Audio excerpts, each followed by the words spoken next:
So, assuming all goes well, this video is going to be coming out on my birthday, and you know, as I get older, I find myself reminiscing about the good old days, as it were. I've heard the phrase, "youth is wasted on the young," which is a pretty humorous phrase generally, but it's also somewhat true. You don't really know what you have till it's gone in that respect. It seems like one day you're out partying all night and showing up to work still drunk on 2 hours of sleep, and the next, you're a 30-something with a wife, kids, and bad knees. And when it comes to the spirit of youth, I don't think any game captures the good and the bad quite as well as the 2006 Rockstar classic, Bully. This is a game that I've talked about in the past, but never to any great length, and on this, the most auspicious of days, it just feels right.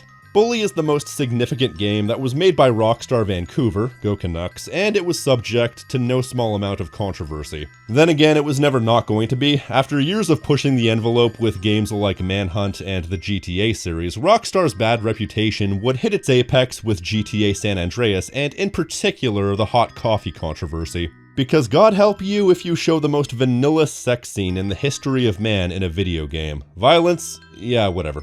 Jack Thompson sued, naturally, legislators got involved, Hillary Clinton had the second most embarrassing moment of her life, and the controversy would taint Rockstar Games' reputation for years to come, as this was during a time when they were big but not quite untouchable. So I'd say every game of theirs until at least LA Noire was treated with absolutely ridiculous amounts of scrutiny, with the exception of Rockstar Table Tennis because even someone as deranged as Jack Thompson couldn't manage that one.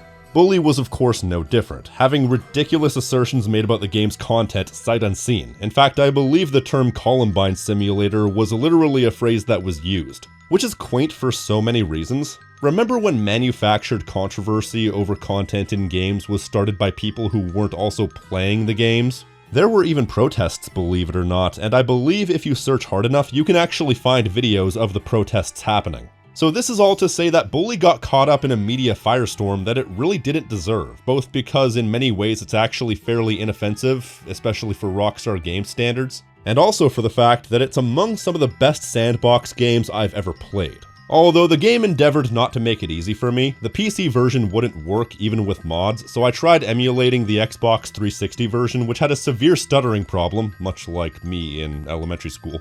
I don't remember if I've made that joke before. So I had to fall back on old reliable, the PS2, which is unfortunate because even in emulation, the PS2 version runs at an unstable 30 FPS. I had been trying to get a 60 FPS hack to work for a while, but it never seemed to stick. But after playing through the game pretty much vanilla for 3 hours, I actually finally got the 60 FPS hack to work. It made QTEs almost impossible, which meant I had to program some macros to do the job for me, and it also made the bike physics twice as heavy. But I won't look a gift horse in the mouth. All this meant that I was subjected to the intro to the game something like 7 or 8 times in a week. So I'm absolutely sick of having to hear Mr. Crabblesnitch talk about Jimmy's rap sheet. Vandalism, graffiti, bad language, violent conduct, disrespecting staff. But we get ahead of ourselves, so the game is set in Bulworth Academy in the town of Bulworth, a fictional town in New England, and you play as Jimmy Hopkins, a troubled 15-year-old with a fractured home life. He has an uncaring gold-digging mother and a string of stepfathers whom he doesn't give a rat's ass about. His troubled nature has led him to be expelled from 7 different schools, but who's counting? Well, Jimmy is. And after being antagonized by the teachers and the other students from the moment he stepped foot on campus, he decides he's gonna try and change things, which results in him becoming the leader of all the school factions. Not exactly his intention to do so, but he revels in the idea of leading everyone. I never meant for things to turn out this way. I just wanted to control a couple of psycho kids and be left alone. But now I guess I'm certainly going to live the good life. But his reputation precedes him, which earns him the attention of one Gary Smith. Go easy or they put you on medication. They did to me. Boy, nearly sent me insane. The type of psychotic felon to be that probably has a backpack full of doll heads. I mean, the dude was literally dressed up as a Nazi for Halloween. If that doesn't tell you everything you need to know, I don't know what will. Then again, when it comes to edgelord costumes, I guess I'm one to talk. You wouldn't believe what I was dressed up as for Halloween back when I was 17. I didn't do blackface, don't worry, but I did dress up as something very edgelord. At first, Gary pretends to be Jimmy's friend, but at the end of the first chapter, he betrays you and attempts to get you mangled by the school brute, Russell, who's basically like if Fezzik from The Princess Bride was brought into a more contemporary setting. I'm on the brute squad. Gary's reasons for doing so. Outwardly, it's because he gets off on manipulating people and he seeks power and control beyond any sane rational degree. But inwardly, it's because he's an actual psychopath, apparently having mental instabilities for which he was being medicated for, but eventually he decided to go off his medication, which is where he flies off the handle behavior-wise. He lets Jimmy unite all the factions of the school before springing a trap to turn all the factions against him and consolidate Jimmy's power and control into his own system of control, which culminates with an all-out school riot. It's a pretty good plan, and it all stems from two things: the naivete of all the students and Gary's silver tongue. He says exactly what he needs to when he needs to manipulate everyone. It's funny too, I actually knew a kid like this in middle school. He was the shortest person in class, so he had a tremendous Napoleon complex. He was charismatic and had a silver tongue, but he was also an absolute psycho. He couldn't harm anyone, but he could manipulate other people to harming you if he wanted. And if you were on his bad side, you were f***ed. Last I heard, he got deported back to his home country for attempting to kill his parents. So all's well that ends well, I suppose. I know that sounds ridiculous, but if I'm lying, I'm flying, and my feet haven't left the ground, that is a true f***ing story. What I think I like most about the plot of this game is that other than Gary, I don't think there are any truly bad kids in the game. At worst, a lot of the kids are misguided, and as a result, many of the characters in this game, despite being exaggerated and larger than life, even stereotypical in certain cases, feel somewhat authentic.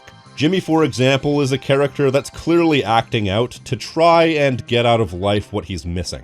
Clearly, the uncaring nature of his mother and his string of stepfathers has left him without any sort of validation from anyone he cares about, and as such, he seeks to lead and control in order to reclaim some of the control that he's been missing in his everyday life, thereby gaining the validation he's missing by any means necessary, and it could all be fixed if his mother just gave him a hug and told him that she's proud of him. And also, without any sort of proper guidance from a parental figure, it's left him emotionally cold and volatile because he never learned to compartmentalize or control his emotions, which leads him to acting out. And that was presumably what led him to getting expelled from all those schools, because the school system is not built to emotionally guide him, it's only built to punish him when he acts out. And perhaps there's also an element of, if I act out, maybe I can finally get my mother's attention. I'm honestly not sure if any of this was intentional, but he's a surprisingly nuanced character for the fact that he's just a kid.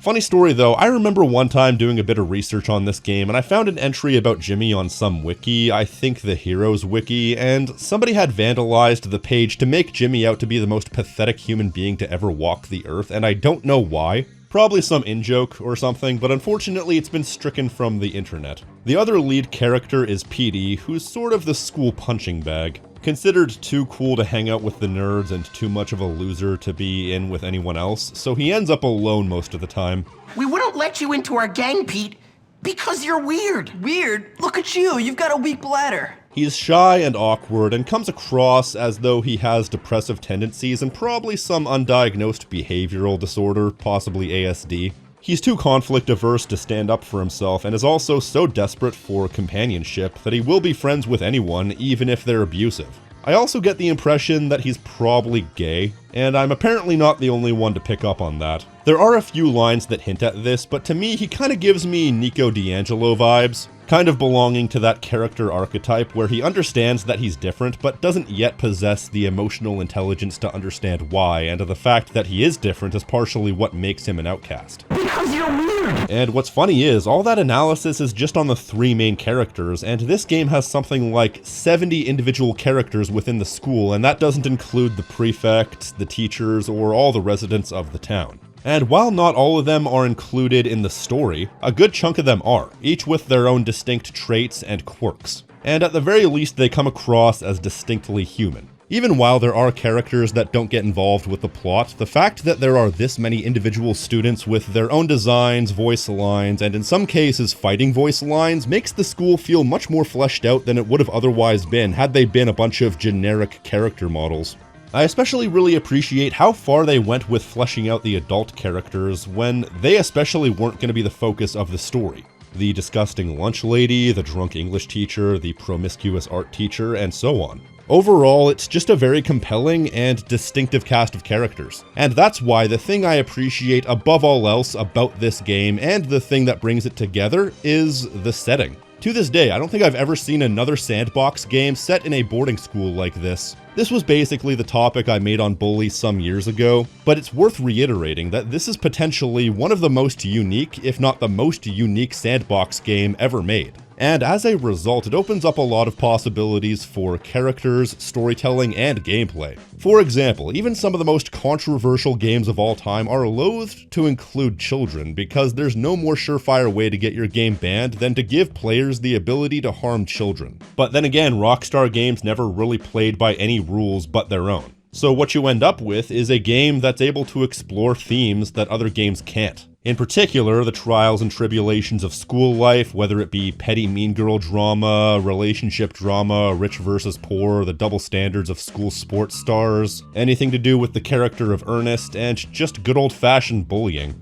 It's a lot of things that you can't do in other games because you need this sort of setting to do certain things, making this, surprisingly, one of the more ballsy Rockstar outings. Such as how we have an entire game's worth of being antagonized by the jocks, which is paid off with an elaborate sequence of pranks culminating with ruining the championship game. Or the part where we have to help Mr. Galloway with his alcoholism and prevent him from being fired at the hands of Mr. Hattrick blackmailing him. Hattrick is in the right, but he's also a pompous ass and a hypocrite. Or this subplot where this character Zoe was trying to bring to light the fact that the gym teacher Mr. Burton was trying to get with her, and she got expelled for her troubles. It's played relatively straight, and putting Mr. Burton in his place is really satisfying. Though there are times where the game does similar storylines, but played more for laughs, such as the lunch lady Edna going on a date with the chemistry teacher Dr. Watts. She has Jimmy pick up a few items for the dates, including sedatives, which start to kick in during the closing cutscene of the mission. It's about time I show you what I know about chemistry! And a little biology. So yeah, you can kind of see where that's going, but it's funny because you see, it's a woman doing it. There's also another mission where you have to help Miss Phillips, the art teacher, prepare for a date. I think I have finally caught the essence of what it means to be a banana. And it's implied that the date is with Jimmy, only to pull an Uno reverse card at the 11th hour and reveal the date is actually with the English teacher, Mr. Galloway. I understand that this is a double standard that exists in the real world, but is it not slightly hypocritical that it's played for laughs, but then the Zoe storyline is played straight? I don't know. The point is, there are a lot of instances in this game where you have to keep your tongue firmly in your cheek, because otherwise you might realize that there's a lot of stuff in this game that's kind of f***ed up. There's even one particular notable storyline that's played for laughs at first, only to shift into more serious territory. Specifically the storyline where Ernest, class president nominee and leader of the nerd faction, gets Jimmy to take lewd pictures of the head cheerleader Mandy. This is part of their ongoing war against the jocks. Of course, this is complete bullshit. Ernest is just a voyeuristic little creep, but then later said pictures are put up all over town and Mandy is distraught over it until Jimmy goes to deal with the pictures himself. So this game is a bit inconsistent in its presentation and subject matter, but it's worth it to try and not take it too seriously because despite some things being questionable, there are a lot of things to like here. I was told when I originally bought this game that it apparently wasn't that far out of the realms of believability as far as boarding school culture, and I didn't believe that at the time, but recently I've been listening to the audiobook for Bruce Dickinson's autobiography, What Does This Button Do?, and the way he described boarding school, at least in the 60s and 70s, was not too dissimilar to how this game is presented. The term systemic torture was used. Now, it's not entirely clear when Bully takes place. There have been some videos about it, but as far as I'm aware, Rockstar Games made the time period as vague as possible. But based on various factors, it could take place anywhere between 1995 and 2005. I have no point of reference for boarding school culture in that time period, but I'd imagine for the time period this game is set, it's a bit more exaggerated. But either way, I adore the story as presented in this game. It's filled with flawed but likable and realistic characters, fun individual storylines, with an even more fun overarching story. And as I said, the distinctiveness also carries over into the gameplay. There are so many unique things that make Bully a treat to play even all these years later. The first and most prominent aspect is the sandbox itself. In most GTA-style games, the ability to travel long distances in a short amount of time means you get large sandboxes, but very rarely are they that fleshed out. It's usually just a landmass with a bunch of buildings that might as well be copy-pasted blocks of wood. But this game is surrounding kids, therefore they can't drive, therefore they can't travel long distances in a short amount of time. So it requires a more intimate map size, necessitating individual areas being as fleshed out as possible. The only shortfall I noticed was the boys' dorm, which could have really used a second floor and some extra rooms because it seems that Jimmy is the only person with his own room and everyone else is crowded into rooms half the size. But other than that, the school grounds are super detailed with fleshed out legitimate looking areas, a swimming pool, a gym, a full-sized football field, a full-sized school interior with an underground area, and so on. That's just the school itself. Starting in Chapter 2, you get to go around and explore the town itself, which is equally compact and bursting with details. With unique shops, charming small-town architecture, and a bunch of unique areas like the carnival, where you can ride the rides and do various minigames to win tickets and unlock useful and unique items.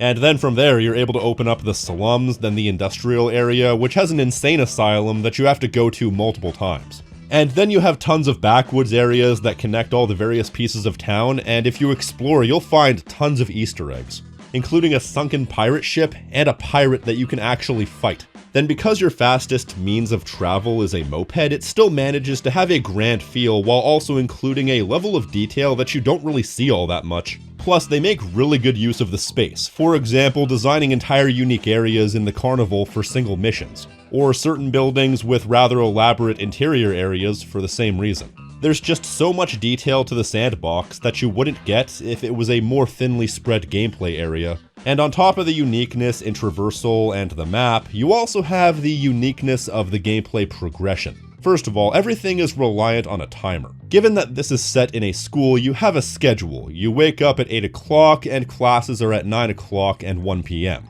You can choose to go or you can skip class and get on with some other activities, and all activities are based on the time of the day. Some things you're only able to do at night, some things you're able to do only during the day, and you can go to bed at any time after 7, but curfew is 11. Then you automatically pass out at 2 a.m. wherever you stand, which will result in you being robbed in your sleep. Granted, it's not that big of a deal, you never lose so much money that it's really that much of an issue, but it's usually worth it to go to bed anyway because after like 11, there really isn't anything to do. Still, it's one of the most organic timers I've seen in a game. Things like Majora's Mask or the Persona games do something similar, but they're also different styles of games. Usually in sandbox games, the timer is an incidental part of the game that doesn't really mean anything, whereas integrating it into the gameplay makes an experience like no other, and it also helps that each chapter encapsulates a different part of the school year. Starting out in late summer, moving into early autumn, then autumn rolls into early winter, then we get the winter chapter, then we have late winter rolling into spring, and then the rest of the game goes from spring to early summer, and the way this plays out provides some of the best variants in visuals you will ever see. And it must be said, this game has one of the best winter settings I've ever experienced in a game. As a matter of fact, my original plan was to do this on Christmas because the Christmas portion of this game is so incredibly well fleshed out, with tons of unique decorations all over town, and it's worth it just to take your bike all around the city just to see the sights, especially if it's snowing, because snow plus Christmas lights, ah man, it's great. Plus, the winter chunk of the game also has the distinction of giving you the ability to get into snowball fights, at least until the prefects catch you, which really encapsulates the spirit of the snowy season at school. The adults always try to ruin the fun. It reminds me of this one time in elementary school. There was a hill we all used to sled on during lunch hour, then this one guy decided to go down the hill on a 2x4 and he broke his foot. Suddenly, we weren't allowed to sled anymore. Though I could definitely take or leave the snowball fights because I always used to get face washed non-stop. For those of you in warmer climates who may not know, a face wash is when somebody grabs a handful of snow and rubs it in your face. It fucking sucks. So the way they integrate the time of year and time of day into the game really captures the feeling of the school grind, creating a natural gameplay and story progression. And the way the class schedule plays into the game in this regard is also another thing that makes the game stand out. For every class you have 5 different lessons you can attend, each one unlocking you a different character upgrade. Though they do get a little bit superfluous by the end, especially by the time you're doing the photography missions. I mean, one of the upgrades is just unlocking a digital camera, which doesn't provide any functional differences from what I can tell. Photography as a class was such an afterthought that you can't even complete it until the 3rd chapter, like 6 hours into the game. But all the other classes give you something worth the trouble. Various speech upgrades, special bonuses for kissing girls, new weapons, new bikes, and in the case of gym class, new attacks. And they're all contained within these minigames, some of which are fun, others not so much. The low light for me is this word scramble, where you have to get a certain percentage of words in a time limit using only specific letters, and I have a pretty decent vocabulary, but even I couldn't pass these classes without the help of a walkthrough because so many words are words I had no idea existed. Those aren't even words. So I have a feeling that this was meant for trial and error, and you're not supposed to get every single class on the first try, but then again, even if I didn't have access to save states, nothing's stopping you from just saving and loading until you beat the mission, and that's what I used to do. The best minigame out of all of them is probably the dodgeball minigame, which is good enough that they allow you to play it at any time once you finish gym class. While the other variation of gym class is somewhat boring, the fact that it gives you better hand-to-hand fight moves makes it worth it. The other way you can get more hand-to-hand moves is by finding these transistors around the map, and you can trade them to this hobo for fighting lessons, as he's a homeless army vet. Not sure if they were trying to make a statement with that, but either way, this is all important because hand-to-hand combat is your most reliable way of fighting. Obviously, you're not going to get firearms in a game about high school students, which is a very good thing by the way. Even Rockstar games didn't have that big of a death wish, and as a matter of fact, you don't really have that many options for weapons generally, but in my opinion that actually helps the game in many ways. Here's the thing, once you have something on the level of a gun, there's really not much point in having less powerful weapons. Because why should I break out the baseball bat or the taser when I can just shoot someone? And that's an issue that combat-focused games have to deal with, is the idea that once you get to the point of having guns, the best you can do is offer different varieties of guns, because once you have something that powerful, why would you use anything different? So by eliminating guns, you're incentivizing what amounts to more creative weapon variety. Stink bombs that incapacitate enemies temporarily, marbles that trip them up, itching powder that makes them unable to attack temporarily, up to more powerful weapons like firecrackers and bottle rockets. The most extreme they go is giving you a spud gun, which is a one-hit KO for most people, except for the jocks. And now I'm just reminded of the show Picket Fences. It was a show my mother used to really like, but I only remember 2 episodes from that show. One was the Wet Dream episode because, come on, I'm only human. I hope she got a big-ass bonus for this episode because she gave me a big-ass bonus. And the other one would be the episode where the 2 sons want to get revenge on a bully. So they build a spud gun to try and damage his car, but accidentally cause the car to flip over, and I think it leaves the bully at least temporarily wheelchair-bound. It's a wild episode. But I digress. The weapons are more varied, and you're given more incentive to use them because the overall power scaling is scaled way the hell down from the average game. And the weapons aren't necessarily easy to come by anyway. The only weapon that you permanently have once you get it is the slingshot, and it can be pretty devastating, but to charge it up so it does damage worth a damn takes a second, which is something you don't have when you're fighting a team of jocks. So a lot of the time you have to rely on melee, and as such, the melee engine is more elaborate than a lot of other open world games. You have multiple combos, takedown moves, and even the ability to humiliate enemies at low health. Plus, there's also the odd contextual element, such as how you can slam someone into a wall and knee them in the nuts, or stuff them in a garbage can or a locker, and that's always fun. And aside from that, the controls and sound design make this melee engine really pack a punch.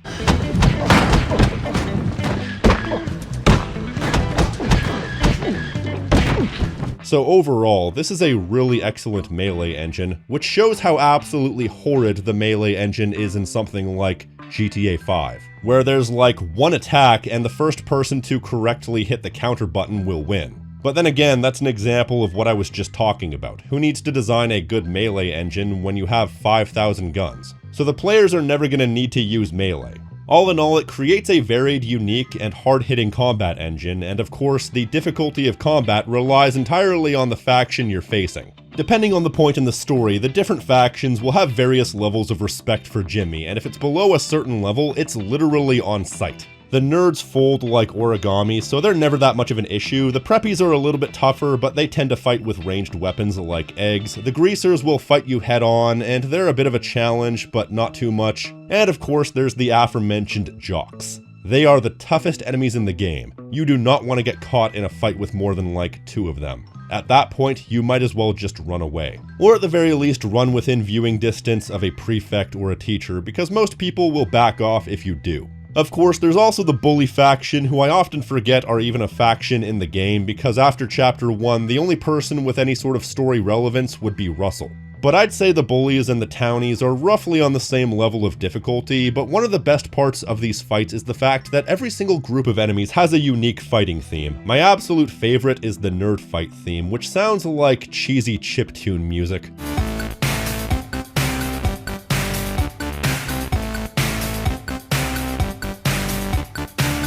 I saw someone say that if you ever hear this theme, you know you're in absolutely no danger. But all the fighting themes have their charm, and in keeping with the rest of the game, the soundtrack overall is very unique. Not just unique though, but also very fun. It has this mischievous and slightly juvenile quality to it that's expertly conveyed through the orchestration using a lot of slightly off-kilter instrumentation. Like how several of the main themes rely on a heavy bass line, and the main theme that plays when you're riding around gets a lot of mileage out of the glockenspiel.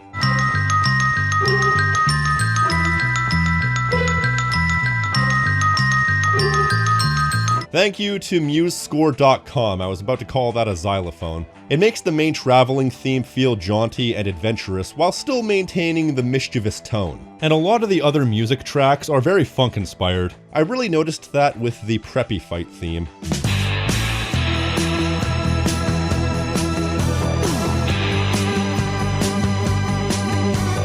But there are a lot of funk elements to the soundtrack, and the various chase themes to the mission theme, This Is Your School.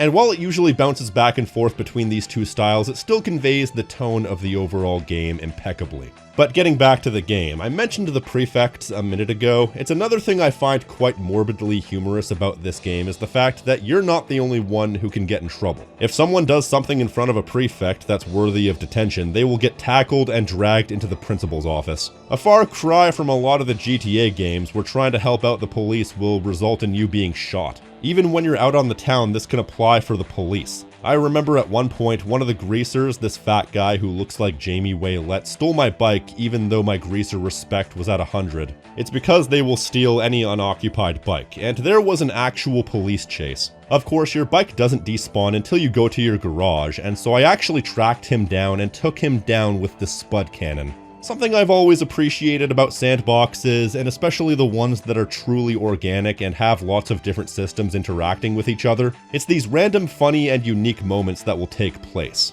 ensuring that no two playthroughs are entirely the same even while the story is mostly linear. Now, the wanted system in this game is fairly unique as well. By scaling everything down to the level of kids misbehaving, the various ways you can get in trouble are much more low stakes and varied. Something as mundane as riding your skateboard in the school, or driving around on a moped without a helmet, or being out past curfew will get you in trouble. Though the worst thing you can do is assault certain groups of people. That's the case where you are relentlessly pursued like there's no tomorrow, and if you get caught, you have no chance to escape. It's pretty hectic, but it makes for some fun chases. Even while it can be a bit unfair at times, because every now and again someone will spawn right in front of you as you're riding your bike really fast, and then suddenly you have to pedal for your life. It opens a new dimension of gameplay by making such mundane things the things you have to avoid. And I think possibly my favorite aspect of the wanted system is that there are actual punishments handed out. If you get caught too many times, you have to serve some sort of punishment, which makes getting caught something actually worth properly avoiding, beyond the fact that it's the thing that will make you fail missions. That's funny because the punishment minigame is a lawn mowing minigame, and you can actually do that as a side mission if you really feel like it, but it's really not anything special. Unlike the main missions, which are pretty universally excellent.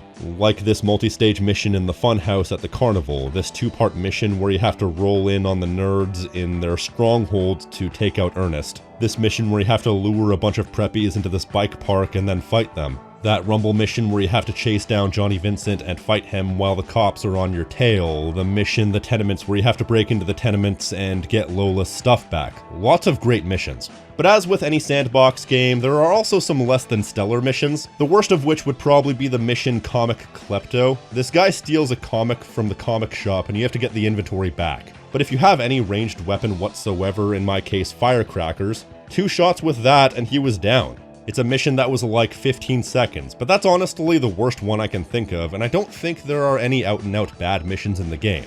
A few mediocre ones, and they fall back on the go gather 3 items from town and bring them back mission a bit too much, but overall, nothing I can really think of as particularly bad. In fact, there's very little bad about this game. There's some things I don't like, but none of which ruined the experience. There are some mechanics that are included, but I don't think I ever got any use out of, like how in the beginning of the game, they make it a point to teach you can pay off bullies to leave you alone, but that never really came up again, because on one hand, beating up bullies is easy, even in the beginning of the game, and on the other hand, you can upgrade your speech skills almost immediately to nullify that effect. So it's a little odd, but in a game with this many moving pieces, it was probably natural that certain aspects of the game became afterthoughts, either intentional or not. There are also a few sudden slapdash stealth missions out of nowhere within the insane asylum. At least they're quick, but the practice of sudden out of nowhere slapdash stealth segments were never a good thing. Also, the economy in this game is basically meaningless, which is funny because in most sandbox games, either you're not given enough money or you're given too much money, and in this case it's definitely the latter.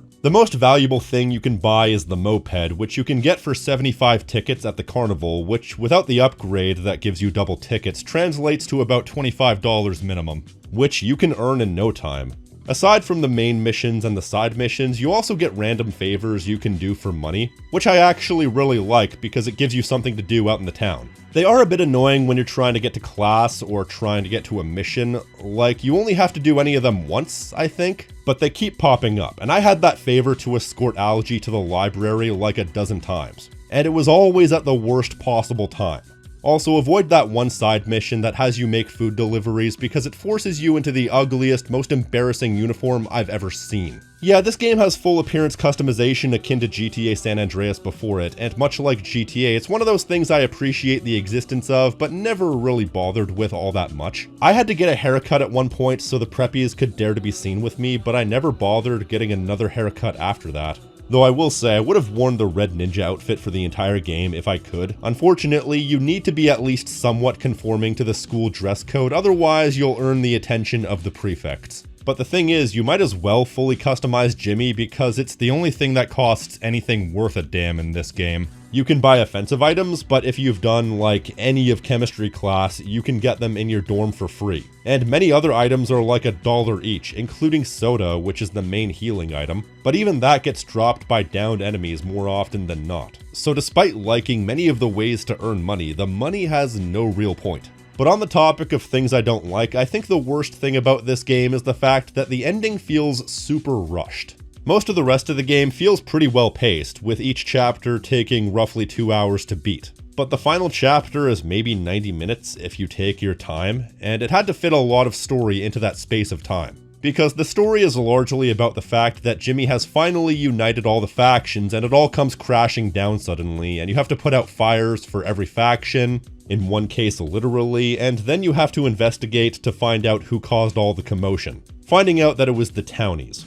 Then you get expelled and have to confront the townies and earn their allyship after mutually realizing that they were set up by Gary. I bet he said the 2 of you would take over the school or some crap. Hey, how'd you know? Because he told me the same garbage. And then you have to take down Gary when he causes a school-wide riot in the final mission. That is simply too much to do in the space of time they did it, to the point where the mission where you break into the industrial complex where the townies hang out and fight the leader of their faction is the mission directly after Jimmy gets expelled, and one mission before the final mission. So it's like, we're allies. Cool, now we have to pay off the plot. Surely there should have been a little bit more breathing room. And this isn't helped by the fact that while this is going on, you also have the storyline with Zoe. She ends up being the most fleshed out love interest, but even then you only have like 2 missions worth of fleshing out with her. And one of those you don't even need to do before the final mission. And honestly, even the most fleshed out part of this chapter, the part where everything is coming crashing down, feels really rushed, and as such, they have to contrive quite a bit, because all these things go wrong, and to get the story from A to B, everyone automatically blames Jimmy for not being able to stop it, but like, what could he have done? Or in the case of the gymnasium being set on fire, what reason would he have to do that? More to the point, what reason would everyone have to suspect that he did it? There's even a moment where Jimmy takes photographic evidence of the townies wreaking havoc, and the preppies don't even care to see it. Let's leave this king of this school to his pathetic little fantasies. You are an idiot, Hopkins. I've got a photograph. You know what you can do with that, don't you? Although if I was Jimmy, I would have shoved the camera in their faces. The fact that he doesn't is kind of contrived as well. This entire chapter is crying out for another 4 or 5 missions and some more cutscenes to flesh things out. You know, like an extra half hour to an hour's worth of content. It's too much too quickly and really leaves the end of the game losing a lot of its impact. It's one of those cases where I wish they would have allocated some resources from the other chapters or possibly individual missions over to the end game. Like, I appreciate the fact that there are usually 1 or 2 subplots in every chapter that are completely unrelated to the overarching plot of the chapter, but I'd be willing to sacrifice 1 or 2 of those for the sake of a better endgame. But in fairness, the final mission does cap things off quite nicely, especially that final boss, which is a bit over the top for the game that it's part of. But I do like finally putting Gary in his place, and his place is at the end of my fist repeatedly. Don't take that out of context.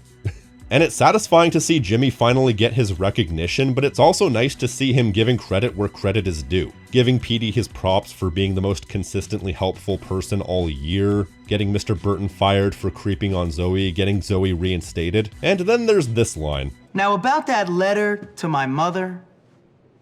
What letter?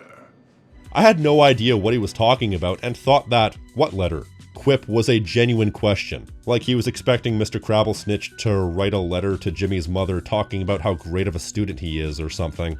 But it's only after reading up on it that I realized, right, the letter of expulsion that was sent to his mother. Basically a subtle way of saying that he's unexpelled. It's not well conveyed because in the cutscene where Crabblesnitch expels Jimmy, he doesn't actually mention a letter, just that he's been unable to contact Jimmy's mother. I tried to contact your mother, but she's still off on a cruise. Until I hear from her, I will have to let you stay here in your room. But either way, it's a good ending that ties everything up quite nicely. And Jimmy even expresses that this isn't happily ever after, which is true. He still has his entire life ahead of him. But for now, things have finally worked out. You know, I've thought about this in the past, and I kind of wonder where Jimmy's gonna end up in the future. Because like I said, he's not a bad kid, he's just a result of his environment. I feel like when it's all said and done, he'll probably go to college and get some mundane office job and quietly cut his mother out of his life. Also, hopefully he goes to therapy. Other than that, he might go into professional wrestling. Believe it or not, I actually kind of see it. He knows how to work a crowd, he has athletic ability, and his neglectful upbringing has shades of CM Punk to it.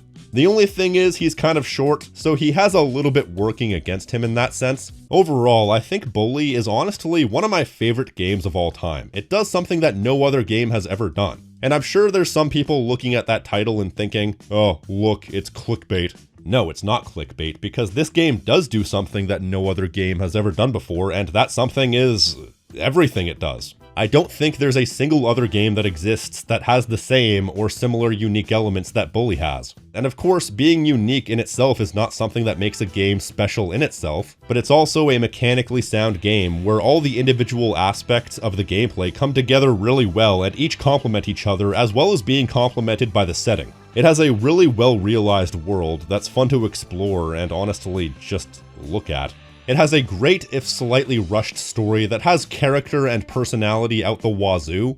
It's not perfect in every way, but it hits all the right notes. And it makes me sad, in all honesty, because the fact that we've never had another game quite like this to my knowledge is exactly why we should have another game like it. Because the only thing holding this game back is the technology. Like, yeah, it did have the Scholarship Edition released on more powerful consoles and PC, but the game is still primarily built off the back of the PS2 in that respect. From what I've played of it, despite having better graphics and more missions, they don't introduce new NPCs or add an exceptional amount of detail to the sandbox. But just imagine, if you will, if we had a game like this but built for more modern systems, and with the same budget as something like a modern Rockstar game, or at the very least, I don't know, just the average budget of a current AAA game. Just imagine what you could do with a concept like this. You could have the same level of detail within the school or even an entire town, but have so much more. A 3-story boys' dorm, multiple school buildings, each with their own classes and hidden areas and so on. Where you don't just have to have 70-something students, instead you could have a couple hundred students, each with their own unique designs and voice lines. Where you could have different varieties of transportation, not just bikes, skateboards, and mopeds. Or screw it, they could build an entire physics engine and a list of tricks for the skateboard. Because as fun as it is to skateboard around, I tend to get sick of doing 720 spins down the same stair sets over and over. This has so much untapped potential, and the fact that there's nothing like it is so tragic. Like, here's the thing, popularity breeds derivatives. It's the reason why we had so many games attempting to be like GTA for a certain period of time. Like, yeah, there were games like Driver 2 before it, but nobody was ripping off Driver 2 because that game wasn't popular enough, but GTA, especially after 3, was so popular that it essentially changed the entire landscape of the gaming industry, and so you had a lot of people suddenly wanting to ride its coattails. But I so wish that 1% of that popularity would carry over to Bully, because we've seen crime sandboxes. They existed before 2006, and they've existed beyond 2006 up to the modern day. And yet this is something that deserved so much more than what it got. And that's all I've got. If you like this video, leave a comment telling me what you think, leave a like, subscribe, and hit the notification icon so you're always up to date on what I'm doing. I've been the King of Snark Style right here on Tactical Bacon Productions, and I will see you next time. Stay crispy, my friends.